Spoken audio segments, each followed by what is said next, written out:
આજની તારીખે એવી ઘણી વસ્તુઓ છે જેના વિશે લોકો દિલ ખોલીને વાત કરતા થયા છે, કારણ કે આવી વસ્તુઓ અંગે જાણવું પણ જરૂરી છે.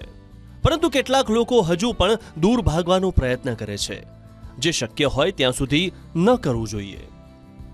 અમે વાત કરવા જઈ રહ્યા છીએ તે થોડી અલગ છે. આ વાત છે કોન્ડમની.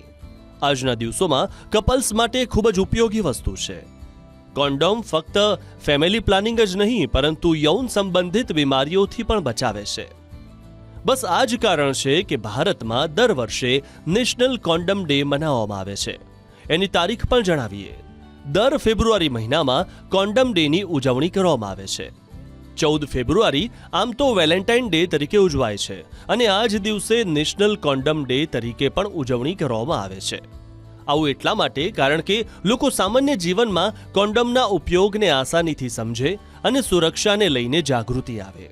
એટલું જ નહીં, પરંતુ યૌન સંક્રમણ જેવી બીમારીઓ વિશે જાગૃતતા ફેલાવવા અને તેનાથી બચવા માટે પણ આ દિવસની ઉજવણી કરવામાં આવે છે. સૌથી છેલ્લે તમને એ પણ જણાવી દઈએ કે નેશનલ કોન્ડમ ડેની ઉજવણીની શરૂઆત વર્ષ 2013માં એડ્સ હેલ્થકેર ફાઉન્ડેશને કરી હતી.